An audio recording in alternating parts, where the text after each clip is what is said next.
Assalamualaikum warahmatullahi wabarakatuh. Saya Ramadhani Putri dengan NIM 1830105046. Di sini saya akan menjelaskan tentang model transportasi dengan metode Vogel, di mana kasus permintaan sama dengan penawaran. Definisi model transportasi dengan metode Vogel. Metode ini merupakan sebuah heuristik dan biasanya memberikan pemecahan awal yang lebih baik daripada metode barat laut atau metode biaya rendah.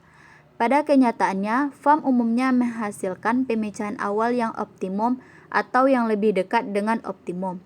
Biaya transportasi merupakan suatu permasalahan penting bagi perusahaan jasa pengiriman barang, yang mana lebih mengarah kepada seberapa besar keuntungan yang diperoleh perusahaan jasa pengiriman barang, maka semakin sedikit biaya transportasi yang dikeluarkan, maka akan semakin besar keuntungan yang akan didapat perusahaan. Teknik pengerjaan pada metode ini berbeda dengan dua metode sebelumnya, yaitu transportasi stepping stone dan MODI.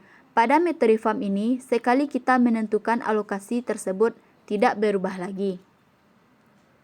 Langkah-langkah penyelesaian model transportasi dengan metode Vogel.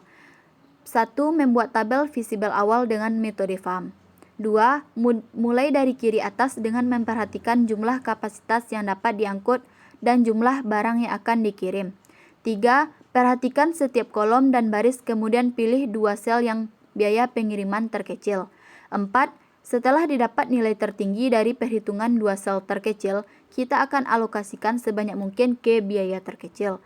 Kemudian baris atau kolom yang sudah diisi tidak dapat diisi lagi. 5. Alokasikan sebanyak mungkin ke kotak yang di dekatnya pada baris dan kolom yang tidak diisi. Apabila baris dan kolom telah dihabiskan, maka pindah secara analog ke kotak berikutnya. 6. Lanjut dengan cara yang sama sehingga semua barang akan dikirim telah habis dan kapasitasnya telah terpenuhi. Selanjutnya menghitung biaya transportasi. Hasil perhitungan merupakan hasil yang didapat dengan metode FAM. Contoh soal metode Vogel, kasus permintaan sama dengan penawaran. Suatu perusahaan mempunyai pabrik WHP dengan kapasitas produksi tiap bulan masing-masing 90 ton, 60 ton, dan 50 ton, dan mempunyai 3 gudang penjualan di A, B, C dengan kebutuhan tiap bulan masing-masing 50 ton, 110 ton, dan 40 ton. Biaya pengangkutan setiap ton produk dari pabrik WHP ke gudang ABC adalah sebagai berikut. Langkah-langkah pengerjaannya. 1.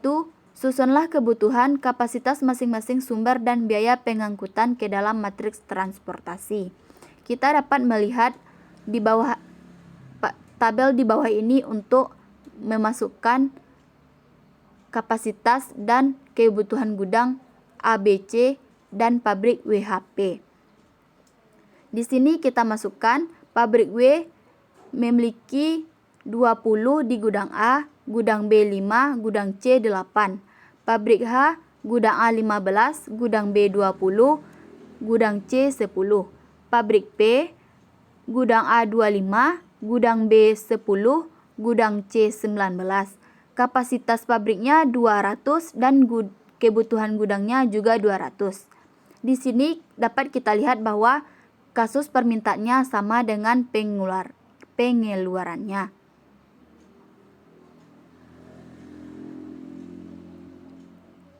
2. Mencari perbedaan dari dua biaya terkecil dalam nilai absolut, yaitu biaya terkecil dan terkecil kedua untuk tiap baris dan kolom pada matriks CIJ. Misalkan pada nilai W biaya angkut terkecil 5 dan nomor 2 dari yang terkecil 8. Jadi nilai baris W 8 dikurang 5 sama dengan 3. Demikian seterusnya nilai-nilai yang lain. Baris H 15 dikurang 10 sama dengan 5.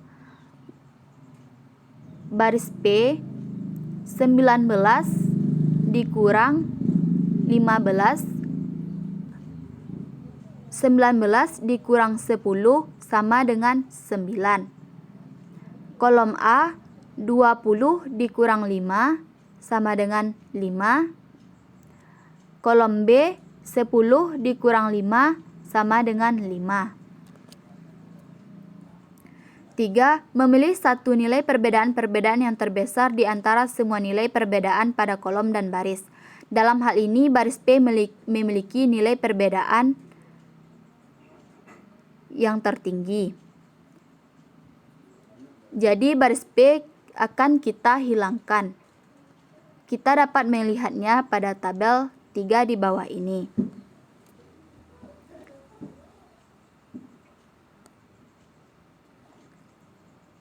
Keempat, isikan pada salah satu 4 yang termasuk dalam kolom atau baris terpilih, yaitu pada segi 4 yang biayanya terendah di antara segi 4 lain pada kolom atau baris tersebut. Isiannya sebanyak mungkin yang bisa dilakukan. Misal pada baris P, biaya angkut segi 4 PA 25, PB 10, PC 19. Yang terkecil adalah biaya pada segi 4 PB. Maka diisi segi 4 PB dengan 50 satuan sesuai kapasitas pabrik P. 5. Hilangkan pada baris P karena baris tersebut telah diisi sepenuhnya, kapasitas penuh, sehingga tidak mungkin untuk diisi lagi. Kemudian perhatikan kolom dan baris yang belum terisi atau teralokasi. 6. Tentukan kembali perbedaan atau selisih biaya pada langkah kedua untuk kolom dan baris yang telah terisi. Ulangi langkah 3 sampai 5 sampai semua baris dan kolom sepenuhnya teralokasi. Jadi, biaya transportasi yang harus dikeluarkan perusahaan adalah 60 dikali 3 ditambah 30 dikali 8 ditambah 50 kali 15 ditambah 10 kali 10 ditambah 50 dikali 10, jadi hasilnya 1890.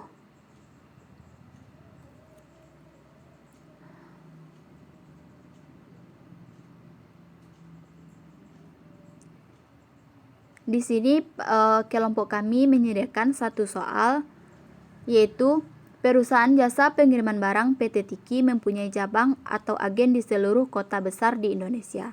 Sebagai sampel perhitungan untuk efisien biaya pengiriman, digunakan data pengiriman barang dari Medan ke 4 kota besar di Pulau Sumatera, yaitu Pekanbaru, Padang, Palembang.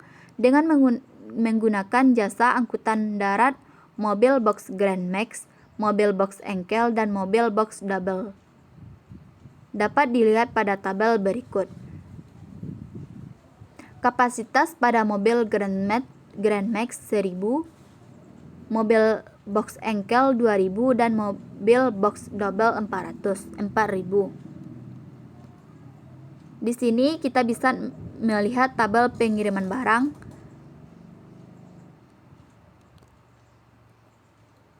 Pertanyaannya, dengan menggunakan metode FAM atau Vogel, carilah jumlah total biaya pengiriman barang dari Medan ke Pekanbaru, Padang, Palembang dengan menggunakan 3 jenis kendaraan, yaitu mobil box Grand Max, mobil box Engkel, mobil box Double. Sekian penjelasan dari saya. Salah dan khilaf saya mohon maaf.